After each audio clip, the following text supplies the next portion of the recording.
Jack Morrison wiped the grease from his hands and looked at the broken ventilation unit one more time.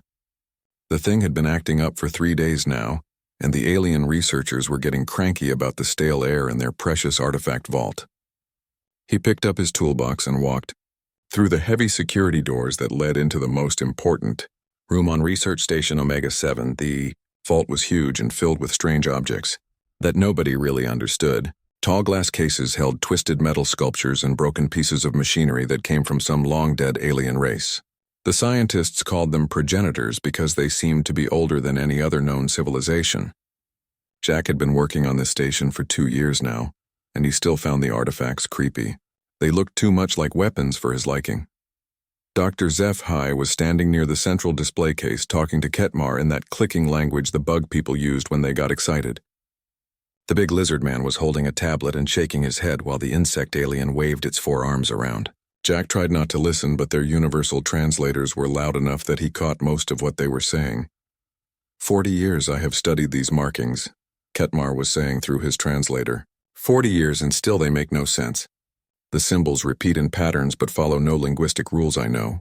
Dr. HFY hissed softly, which meant he was frustrated. The Coalition has spent 3 centuries trying to decode this language.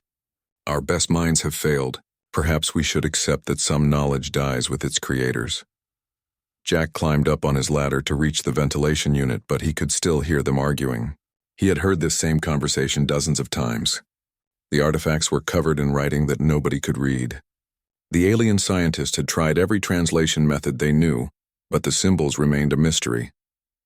It was driving them crazy because the progenitors seemed to have been incredibly advanced. If they could read the writing, they might learn amazing new technologies.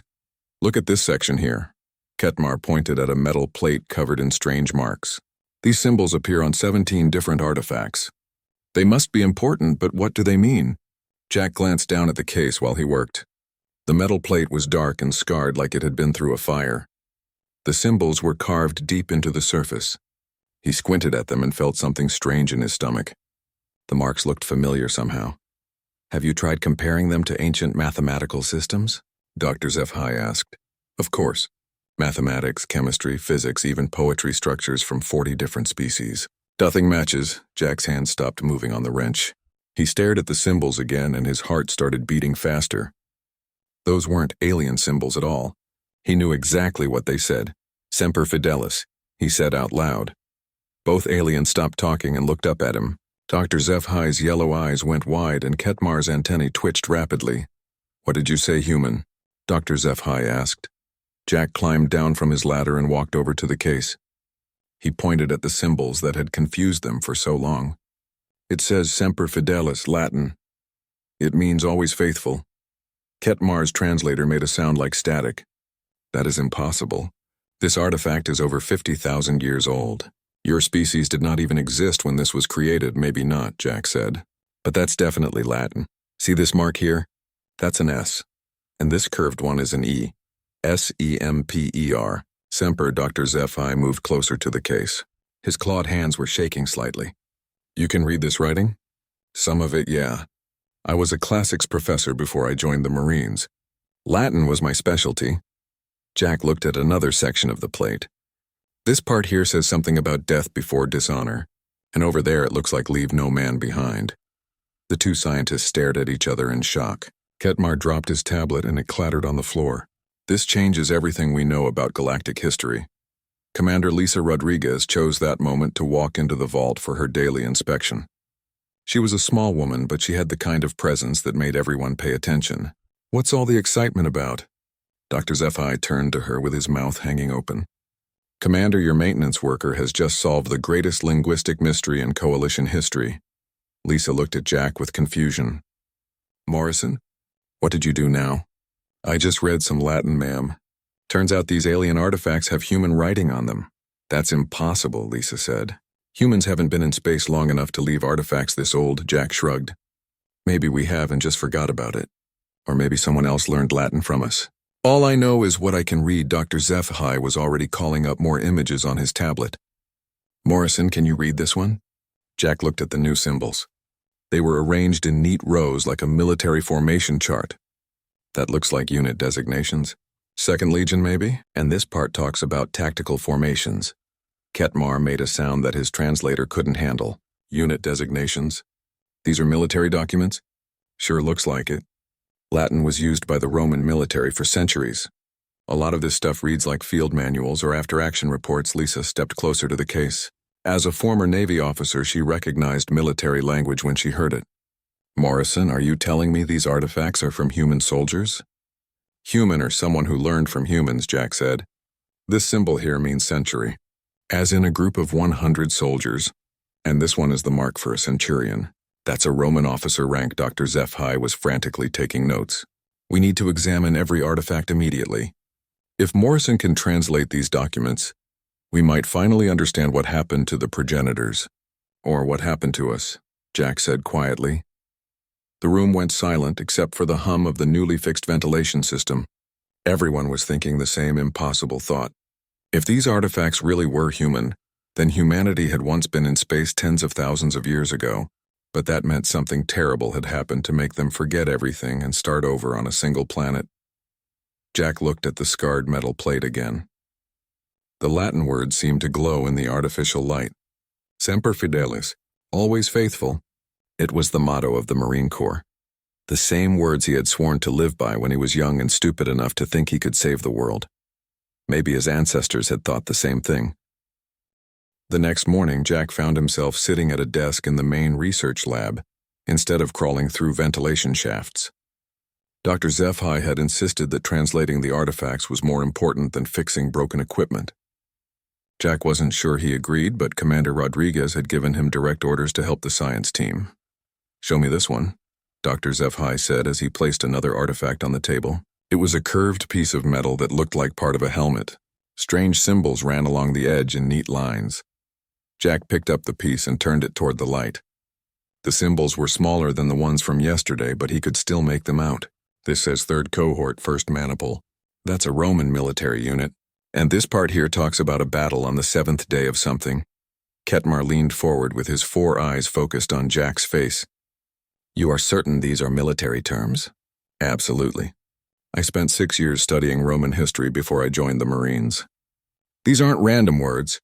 They're organized like field reports. Dr. HFY pulled up a holographic display showing dozens of artifacts. We have cataloged over 300 pieces with similar markings.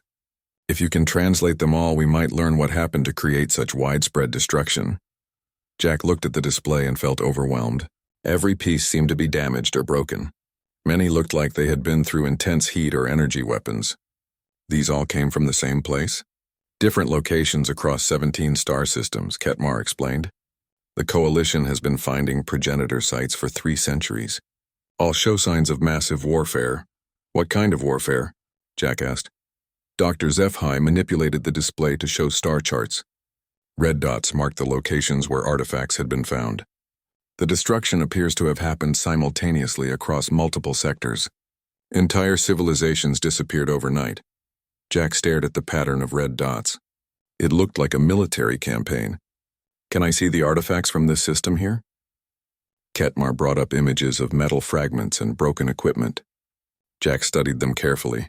The Latin was harder to read because the pieces were more damaged, but he could make out enough words to understand what he was looking at. This one talks about evacuation procedures, and this fragment mentions civilians. I think these are from rescue operations. Rescue operations? Dr. HFY asked. Yeah, see this word here? It means non-combatants, and this symbol is used for medical personnel. These weren't just battle reports. Someone was trying to save people. The door to the lab opened and a human woman walked in. She was tall and serious-looking with gray hair pulled back tightly. Jack recognized her as Professor Elena Vasquez from the Coalition Academy. She was one of the few human experts in alien archaeology. Commander Rodriguez asked me to assist with this translation project, Elena said. She looked at Jack with suspicion. I understand you believe these artifacts are human in origin? I don't believe anything, Jack replied. I just read what they say. And they say things like Semper Fidelis and Death Before Dishonor in perfect Latin. Elena picked up one of the artifacts and examined it closely. The metallurgy is wrong for human technology. These alloys don't exist in our current periodic table. Maybe we knew how to make them 50,000 years ago, Jack suggested. 50,000 years ago, humans were barely using stone tools on Earth, Elena said firmly. There's no way we could have created spacefaring civilizations. Dr. Zephi cleared his throat. Professor Vasquez, perhaps you should see the quantum dating results before making such statements. Elena looked at the data on his tablet, and her face went pale. This can't be right. These readings show the artifacts are definitely pre-human according to our historical records. Unless our historical records are wrong, Jack said quietly. Ketmar brought out another artifact. This one was larger and looked like part of a control panel. The symbols covered most of its surface in organized rows and columns. Morrison, can you interpret this one? Jack studied the markings carefully. They were more complex than the others, but he could recognize the patterns. It looks like a tactical manual. This section talks about fleet formations, and here it mentions something about void fighters. Void fighters? Elena asked. Space fighters, I think. Single pilot craft for combat operations. Jack traced the symbols with his finger. This part gives specific instructions for attack patterns against large vessels. Dr. Zephi was taking notes rapidly. The progenitors had space fighters? Our current coalition forces use similar tactics, maybe because we learned from them, Jack said, or maybe because good tactics don't change much over time. Elena was still staring at the quantum dating results. I need to run my own tests on these materials. Something doesn't add up. Over the next several hours, Jack translated more artifacts while Elena ran her tests. Each new translation revealed more military information. Unit designations, battle plans, supply lists, casualty reports. It was like reading the archives of a massive war effort. This one's different, Jack said as he examined a small metal disc. It's not Latin, looks like ancient Greek. Can you read ancient Greek too? Ketmar asked. Some. I studied it in college. Jack squinted at the symbols. This talks about honor and duty. Something about protecting the weak and standing against darkness. Dr. Zephi looked excited. Multiple human languages on the same artifacts. This proves the progenitors had contact with various human cultures. Or they were human cultures, Jack said. Elena returned to the table, looking shaken. Her test results showed that the artifacts were exactly as old as the coalition scientists claimed. The materials had been exposed to space radiation for tens of thousands of years. There was no way to fake such evidence. I found something else, she said quietly. Trace elements in the metal match signatures from Earth's solar system. These artifacts were made from materials that originated near our home planet. The room fell silent. Even Ketmar stopped clicking his mandibles. If the artifacts came from Earth's region of space, then humans really had been traveling between stars long before their recorded history began. Jack picked up another piece and started reading. This one mentions coordinates, stellar positions for what looks like a major battle. The text calls it the last stand at Helios Gate. Dr. Zephi quickly entered the coordinates into his computer. These positions correspond to a debris field in the Kepler system. Coalition survey teams found extensive wreckage there, but couldn't identify what species had fought the battle. Now we know, Jack said. It was us. Humans fighting something terrible enough that we needed a last stand to stop it. Elena sat down heavily in a chair. If this is true, then everything we know about human history is wrong. We didn't evolve peacefully on Earth. We fell from the stars and forgot who we used to be. Jack looked at all the broken artifacts scattered across the table. Each piece told part of a story about humans who had fought and died in space while Earth was still covered in ice. Warriors who had used the same mottos and honor codes that modern soldiers still followed. The question is, he said slowly, what were they fighting against that was so bad they needed a last stand to stop it? Captain Steve Parker received the strangest orders of his career, 3 days after Jack Morrison started translating the artifacts. His survey ship, USS Discovery, was supposed to investigate coordinates that came from ancient alien writing. The whole thing sounded crazy, but Admiral Command had marked it as highest priority. Set course for the Kepler debris field, Steve told his navigation officer. Apparently we're looking for evidence of a battle that happened 50,000 years ago. The journey took 18 hours through hyperspace. When they dropped back into normal space, Steve's sensors immediately detected massive amounts of wreckage scattered across several million cubic kilometers. The debris field was huge and showed signs of an enormous space battle. Captain, we're picking up energy signatures from the wreckage, his science officer reported. Some of these pieces are still radioactive after all this time. That's impossible. Radiation should have faded long ago. These readings suggest weapons far more powerful than anything in the current Coalition arsenal. Whatever happened here was beyond anything we've seen before. Steve ordered his crew to begin collecting samples. The first piece they brought aboard made everyone stop and stare. It was a section of hull plating with symbols burned into the metal. The same kind of symbols that Jack Morrison had been translating back on the research station. "Get me a direct link to Research Station Omega-7, Steve ordered. "I need to speak with the translation team immediately." Dr. Zephai's face appeared on the main screen along with Jack Morrison and Professor Vasquez. All three looked tired and excited at the same time. "Captain Parker," Dr. Zephai said. "What have you found?" Steve held up the hull fragment. "More of your mysterious writing, and a debris field that suggests the biggest space battle in galactic history." Jack leaned forward to get a better look at the fragment. Even through the video link he could make out some of the symbols. "That says 7th Fleet, and this part mentions Admiral Chen." "Admiral Chen?" Elena asked. "That's a human name, Chinese, I think," Jack said. "There's more text here about defending the outer systems." This ship was part of a major fleet action, Captain Parker's science officer called out from his station. "Captain, we're detecting artificial structures in the debris. Looks like the remains of a space station." "Put it on screen." The main display showed twisted metal framework that had once been a massive orbital platform. Parts of it were still intact enough to show its original purpose. This had been a military installation designed to coordinate large fleet operations. "We need to board that station," Elena said over the communication link.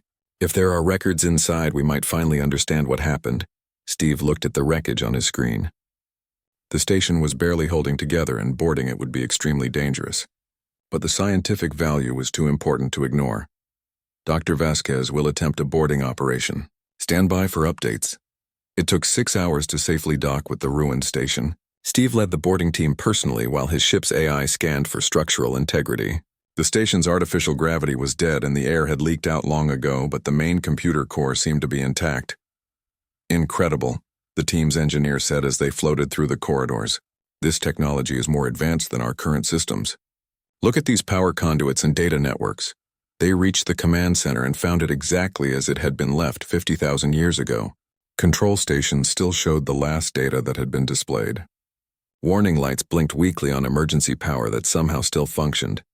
"Get me a data link to the research station," Steve ordered. "Morrison needs to see this." When the connection was established, Jack could see the command center through Steve's helmet camera. The walls were covered with tactical displays and status boards. All of them showed symbols that Jack was starting to recognize. "Those displays show fleet positions," Jack said. "And that board on the left has casualty reports." Looks like they were tracking losses from multiple battles. Elena was taking notes rapidly. "Captain, can you access the computer systems?" Steve's engineer plugged a universal interface into the main console, getting some response.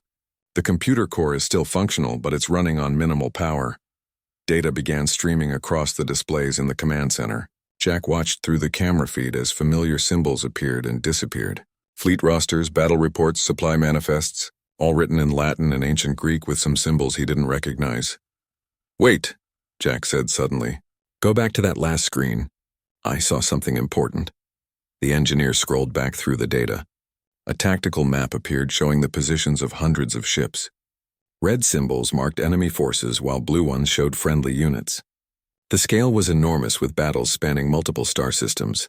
"Those red symbols," Jack said quietly. "They're not ships. Look at the size indicators. Those things are massive. Bigger than space stations." Dr. Zephai enhanced the image on his end. The tactical computers list them as biological entities. Living creatures operating in space. "That's impossible," Elena said. "Nothing that large could survive in a vacuum." Jack continued reading the displays as Steve's team explored the station. The more he translated, the more disturbed he became. The ancient humans hadn't been fighting other species or rebel colonies. They had been fighting something that the tactical reports called devourers. "Captain, I need you to find the station's log entries. Look for anything marked as command records or final reports."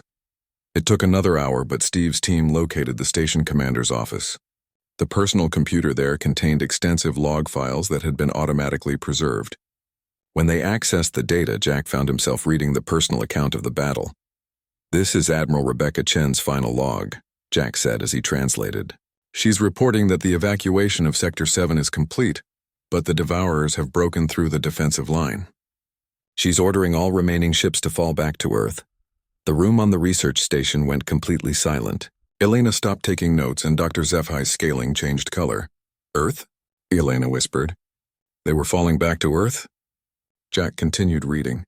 She says the colony worlds are lost, but the civilian population has been evacuated to the reserve planet. That's what she calls Earth, the reserve planet where non-combatants could be protected. Captain Parker's voice came through the communication link. Morrison, there's something else here. Looks like a memorial wall with thousands of names. The camera showed a long corridor lined with metal plates. Each plate contained hundreds of names written in various human languages.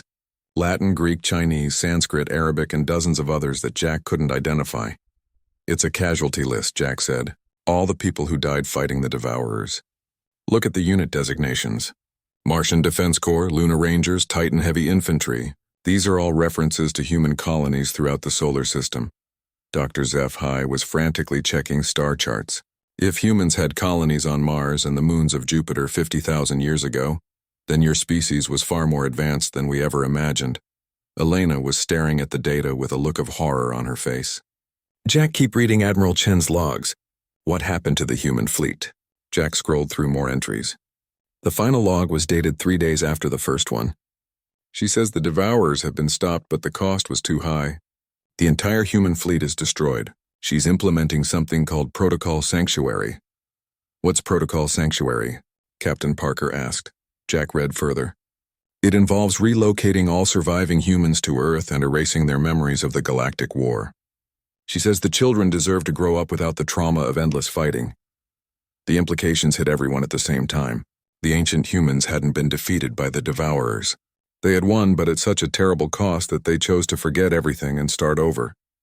Earth wasn't humanity's birth world. It was their refuge. There's one more entry, Jack said quietly.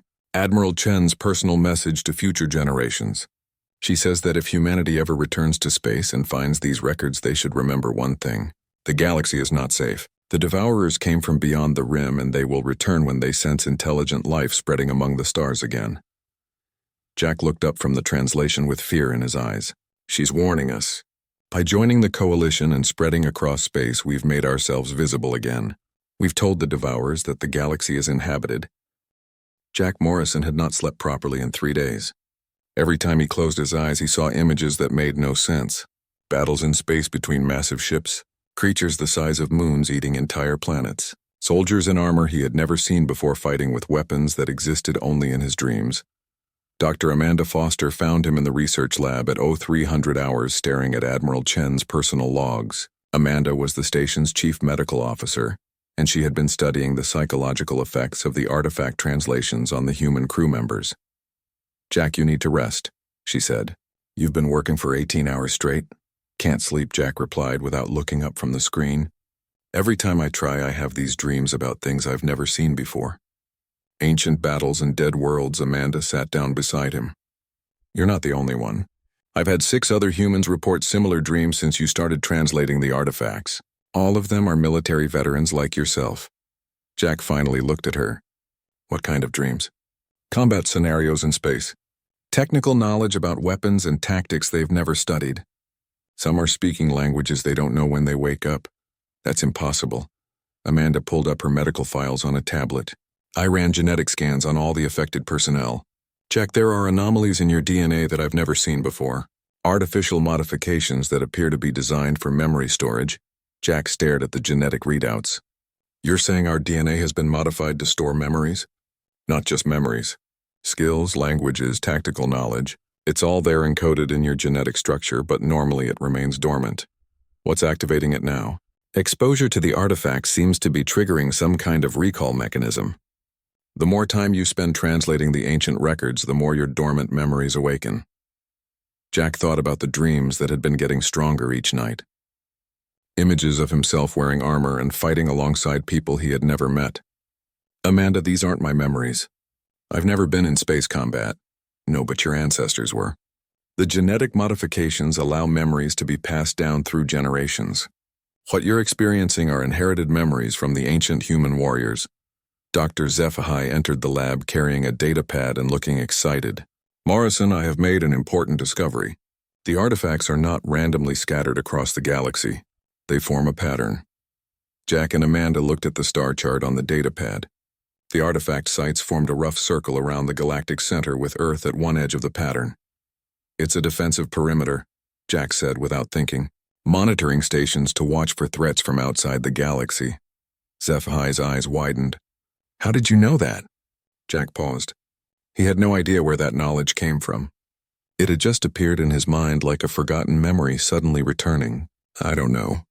It just seemed obvious. Amanda checked her readings. Jack, your brain activity just spiked. The dormant neural pathways are becoming more active. Over the next few hours, more human veterans arrived at the research station. Commander Rodriguez had ordered all military personnel to report for medical evaluation after similar symptoms appeared throughout the Coalition fleet. Each veteran brought the same story of strange dreams and sudden knowledge about ancient warfare. Colonel Beth Martinez was the most affected. She had been an Army Ranger for 15 years before joining the Coalition forces, and her inherited memories were the strongest. She could describe ancient human battle tactics in perfect detail and speak fluent Latin despite never studying the language. It's like having someone else's training in my head, Beth told Jack. I know things about space combat that haven't been invented yet. Strategies for fighting enemies that don't exist in our current database. General Pete Williams arrived on the station later that day. He was the Coalition's highest-ranking human officer, and he needed to understand what was happening to his personnel. When Jack briefed him on the genetic modifications and inherited memories, the general's face went pale. You're telling me that every human veteran is carrying ancient military knowledge in their DNA? Pete asked. It appears so, Amanda replied. The modifications were designed to preserve crucial information across generations. Combat experience, tactical knowledge, even specific skills needed for fighting particular types of enemies. What enemies? Jack pulled up Admiral Chen's final logs again. The Devourers. According to these records, they're not like anything in the current galaxy. They consume entire worlds and convert the mass into more of themselves. Traditional weapons don't work against them. Beth leaned forward. I've been having dreams about fighting something like that. Creatures that could survive in space and grew larger by eating planets. In the dreams we used special weapons that could disrupt their cellular structure. Do you remember how those weapons worked? General Williams asked. Some of it. They used quantum resonance to break apart the molecular bonds that held the creatures together. But the technology was incredibly advanced, far beyond what we have now. Dr. Zephahai had been quietly studying the data while the humans talked. There is something else you should know. We have detected activation signals from several of the artifact sites. The monitoring stations are coming online. Coming online for what? Jack asked, unknown. But the signal pattern suggests they are scanning deep space beyond the galactic rim. Amanda's medical scanner beeped with an alert. Jack, your genetic activation levels just increased dramatically. Whatever those stations are doing, it's affecting the inherited memory systems. Jack felt a sudden rush of knowledge flood his mind. Technical specifications for ancient human warships, battle formations designed for fighting massive space creatures. Most importantly, the location of hidden weapons caches scattered throughout human space.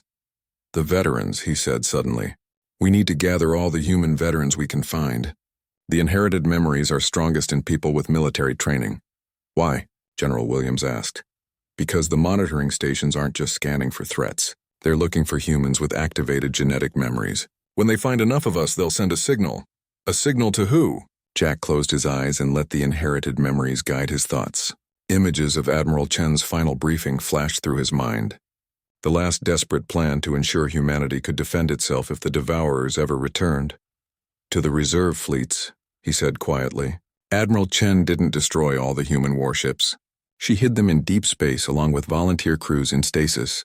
When the monitoring stations detect both returning threats and activated human veterans, they'll wake up the sleeper fleets. Beth stood up suddenly. I remember now. The volunteers. They were mostly veterans who refused to have their memories erased. They chose to sleep in space for thousands of years so they could return when humanity needed them again. General Williams looked around the room at all the evidence. Ancient artifacts that proved humanity's forgotten past. Genetic modifications that preserved military knowledge across generations. Monitoring stations that were already scanning for threats. And now sleeper fleets with crews who had fought the Devourers before. How long until these sleeper fleets wake up? He asked. Jack accessed more inherited memories.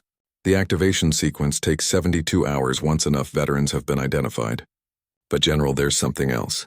The monitoring stations aren't just looking for the old threat. What do you mean? They're detecting something new. The signals from beyond the galactic rim are different from the old Devourer signatures. Whatever destroyed the ancient human civilization has evolved over the last 50,000 years. Amanda checked her scanner again. Jack, every human veteran in the Coalition is showing increased genetic activation. The inherited memories are spreading faster than we expected. That's because time is running out, Jack said. The monitoring stations have detected the approaching threat. They're activating every dormant genetic modification they can reach to prepare us for what's coming. General Williams stood up and began pacing. I need to contact Coalition Command immediately. If ancient human warships are about to appear in our space, we need to be ready. General, Jack said quietly. According to the inherited memories, the sleeper fleets won't follow Coalition command structure. They'll only respond to humans who carry the activated genetic modifications, veterans who can prove they remember the old ways. Are you saying they'll only follow us? Jack nodded. The ancient humans didn't trust anyone else to understand what they had sacrificed to protect the galaxy. The sleeper fleets were programmed to serve only those who carry the memories of the last war. As if in response to his words, alarms began sounding throughout the research station.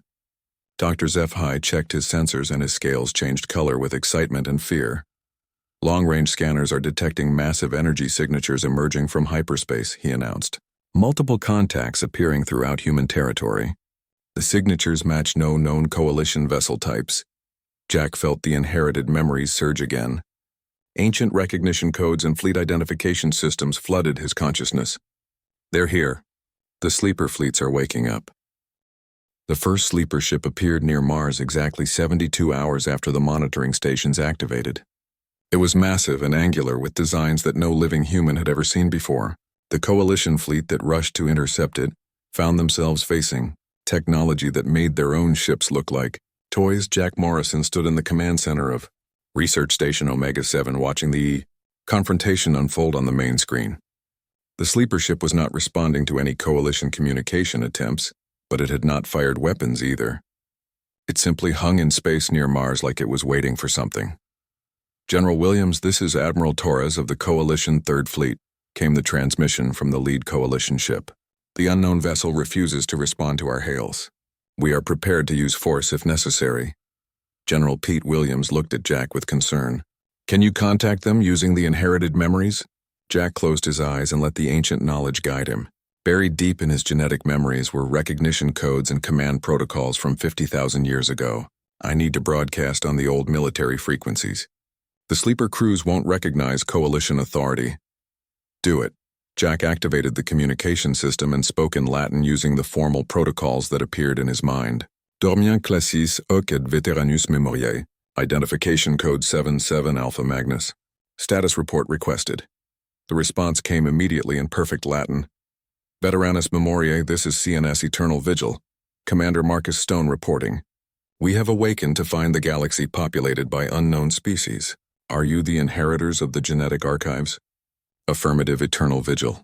Inherited memories are active in human veteran population. What is your status? 57 ships have awakened across human space. Crews of 12,000 volunteers who chose stasis over memory erasure.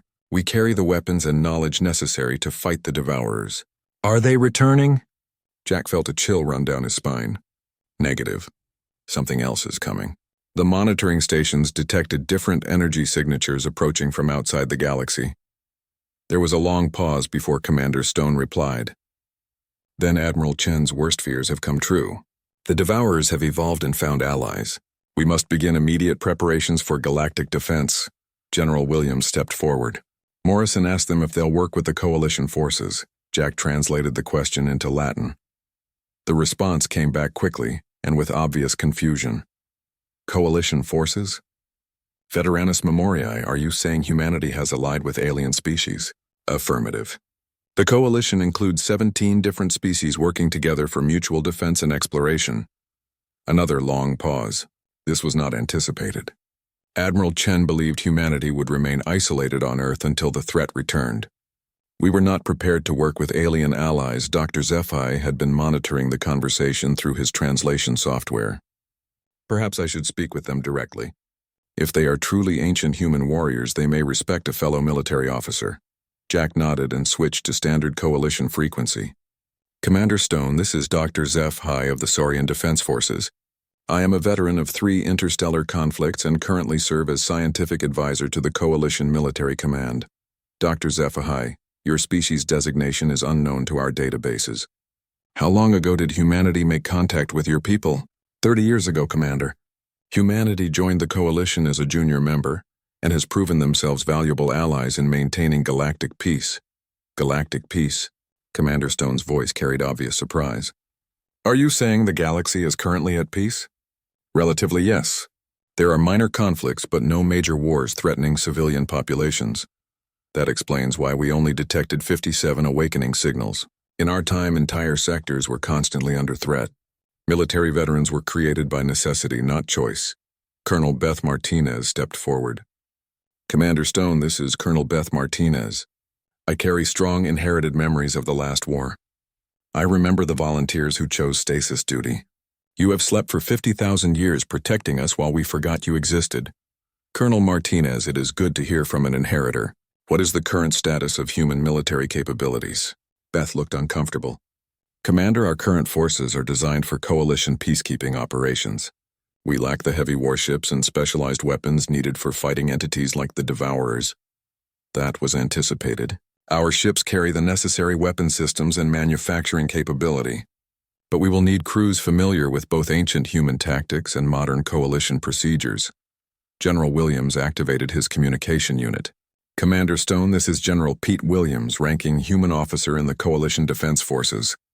I formally request that your sleeper fleets coordinate with our existing command structure. General Williams, we are prepared to cooperate, but you must understand our primary loyalty is to the genetic archives. The volunteers swore oaths to protect the inheritors of human military knowledge above all other considerations. Jack felt more inherited memories surfacing as the conversation continued. Ancient oaths and codes of conduct that prioritize the preservation of human warrior culture over political alliances. General, the sleeper crews are bound by the old honor codes. They can work with the coalition, but they'll always put protecting humanity first. What does that mean practically? It means if protecting human civilians requires sacrificing alien allies, they'll make that choice without hesitation. Dr. HFY looked disturbed. That could create serious conflicts if we face difficult tactical decisions. Commander Stone's voice came through the communication system again. All coalition personnel should be aware that our long-range sensors are detecting massive energy signatures beyond the galactic rim. Multiple contacts approaching at significant fractions of light speed. Estimated arrival time is 6 months. The command center fell silent as everyone absorbed this information. 6 months to prepare for an enemy that had destroyed the most advanced human civilization in galactic history. Commander, what are your recommendations? General Williams asked. Immediate activation of all hidden weapons caches throughout human space. Begin training coalition forces in anti-devourer tactics using inherited memories as guidance. Establish fallback positions around strategic star systems with special focus on protecting Earth. Jack felt a sudden surge of ancient knowledge. Defensive strategies and evacuation procedures that had been used during the last war. There's something else. The monitoring stations aren't just warning us about external threats. They're detecting something inside the galaxy too. What do you mean? Beth asked. Seeds. The Devourers left seeds behind after the last war. Dormant organisms hidden in dead systems that activate when they detect returning technological civilization. Commander Stone confirmed Jack's inherited memory. Correct. Our deep space sensors show activation signals from 17 dead systems. The seeds are awakening and beginning preliminary consumption of available matter. Dr. HFY brought up a galactic map showing the locations of the activation signals. Those systems are all within coalition space. Some are near major population centers. How long before they become dangerous? General Williams asked. Jack consulted his inherited memories. 6 weeks for initial growth phase. 3 months before they reach dangerous size. They'll consume everything in those systems and use the mass to build transmission beacons. Transmission beacons for what? to guide the main devourer force to population centers. The seeds are scouts that mark targets for the primary invasion. Commander Stone's tactical assessment came through clearly. We must destroy the seeds before they can establish beacon networks. This will require coordinated strikes using quantum disruption weapons that only the sleeper fleets carry. Colonel Martinez stepped up to the communication panel. Commander, I volunteer to serve as liaison between coalition forces and the sleeper fleets. My inherited memories should allow me to understand both tactical systems. Colonel Martinez, your offer is accepted. Report to CNS Eternal Vigil for briefing on anti-devourer combat procedures. General Williams looked around the command center at all the evidence of humanity's forgotten past. Ancient weapons, inherited memories, and sleeper fleets crewed by volunteers who had sacrificed everything to protect future generations. Commander Stone, the Coalition Defense Forces formally accept integration with the sleeper fleets under joint command structure. What do you need from us? Access to Coalition intelligence networks, current galactic maps, and detailed population census data. We must identify which systems require priority defense and which can be evacuated if necessary. Jack felt the weight of inherited responsibility settling on his shoulders. Commander, there's one more thing. According to Admiral Chen's final logs, the ancient humans made a promise. No matter how long it took or what the cost, we would never let the galaxy fall to the devourers. That promise still stands, Veteranus Memoriae. The volunteers who chose stasis duty swore the same oath. We have slept for 50,000 years waiting for this moment. As the communication ended, alarms began sounding throughout Coalition space. The sleeper fleets were emerging from their hidden positions and moving toward the seed locations.